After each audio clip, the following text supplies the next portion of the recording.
नमस्कार दोस्तों, आज हम आपके लिए 16 सोमवार की व्रत कथा लेकर आए हैं। एक समय की बात है, पार्वती जी के साथ भगवान शिव भ्रमण करते हुए धरती पर अमरावती नगरी में आए।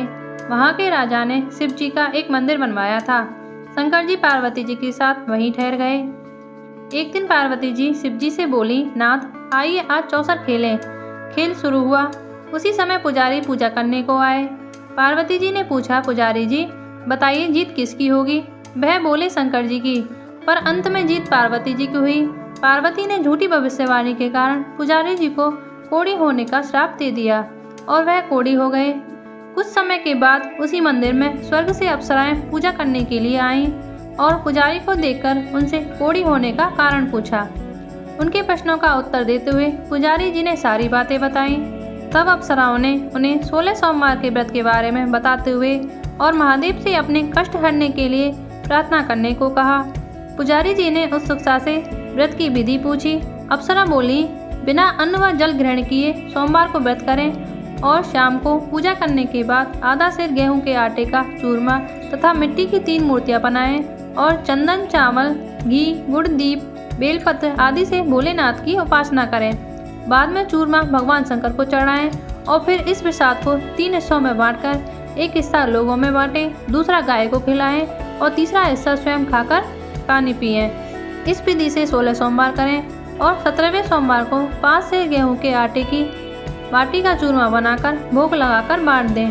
फिर परिवार के साथ प्रसाद ग्रहण करें। ऐसा करने से शिव जी तुम्हारे मनोरथ पूर्ण करेंगे। यह कहकर अप्सरा स्वर्ग को चली गईं। पुजारी जी यथाविधि व्रत कर पूजन करने लगे और रोग मुक्त हुए।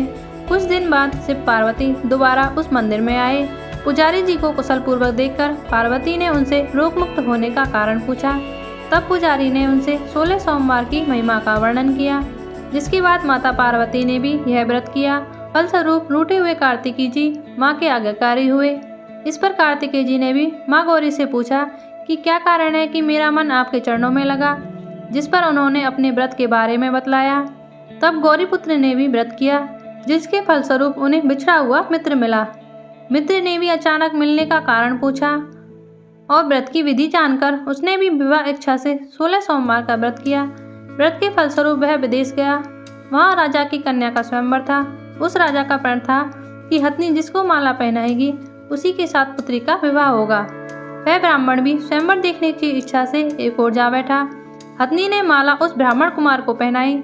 धूमधाम से विवाह हुआ। तत्पश्चात दोनों सुख से रहने लगे। एक दिन राजकन्या ने पूछा, नाथ आपने कौन सा पुण्य किया जिससे राजकुमारों को छोड़ हथनी ने आपका वरण किया? ब्राह्मण ने 16 सोमवार का व्रत विधिवत बताया। राजकन्या ने पुत्र प्राप्ति के लिए व्रत किया और सर्वगुण संपन्न पुत्र प्राप्त किया। बड़े होने पर पुत्र ने पूछा, माताजी किस पुण्य से आपको मेरी प्राप्ति हुई? राजकन्या ने अपने पुत्र को भी शिव जी के व्रत के बारे में बतलाया। तब उसके पुत्र ने राज्य की कामना से 16 सोमवार व्रत किया। तभी राजा के दूतों ने आकर उसे राजकन्या के लिए वरण किया। उसका विवाह संपन्न हुआ और राजा के दिवंगत होने पर ब्राह्मण कुमार को गद्दी मिली। फिर वह उस व्रत को करता रहा।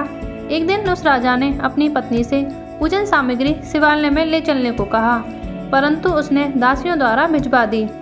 जब राजा ने पूजन समाप्त किया तो आकाशवाणी हुई कि वह अपनी पत्नी को निकाल दे, नहीं तो यह तेरा सत्यानाश कर देगी।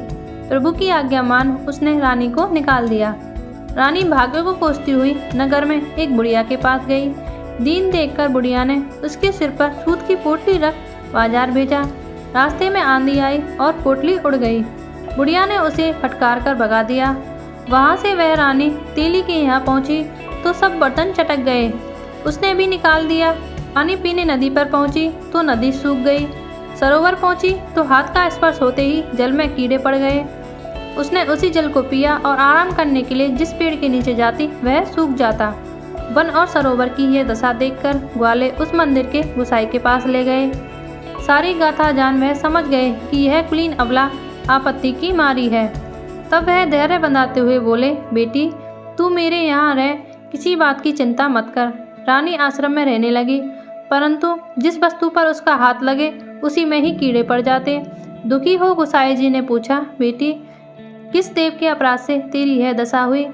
रानी ने बताया, मैंने पति की आज्ञा का उल्लंघन किया और महादेव जी के पूजन में नहीं गई। तब गुसाई जी ने शिव जी से प्रार्थना की और बोले, बेटी तुम 16 सोमवार का व्रत करो। रानी ने विधिवत 16 सोमवार का व्रत पूर्ण किया। इसके प्रभाव से राजा को रानी की याद आई और दूतों को उसकी खोज करने भेजा। आश्रम में रानी को देखकर दूतों ने रानी का पता बताया। तब राजा ने गुसाई जी से कहा, महाराज यह मेरी पत्नी है। शिवजी के रुष्ट हो जाने से मैंने इसका परित्याग किया था। अब भगवान शंकर की कृपा से ही मैं इसे लेने आया हूँ। आप इसे जाने की आज्ञा दें। गुसाई जी की आज्ञा से राजा रानी नगर में आए। प्रजा ने उनके स्वागत में पूरे नगर को सजाया। बाजे बजने लगे, मंगल गीत गाए। इसी के साथ राजा शिवजी की कृपा से हर वर्ष 16 सोमवार का व्रत कर रानी के साथ आनंद से रहने लगा और अंत में शिवलोक को प्राप्त हुआ। इस प्रकार जो मनुष्य भक्ति से विधि पूर्वक 16 सोमवार का व्रत करता है और कथा सुनता है, उसकी सभी मनोकामनाएं पूर्ण होती हैं और अंत में वह शिवलोक को प्राप्त होता है। अगर आपको हमारी वीडियो अच्छी लगी हो तो लाइक करें, शेयर करें और सब्सक्राइब करें।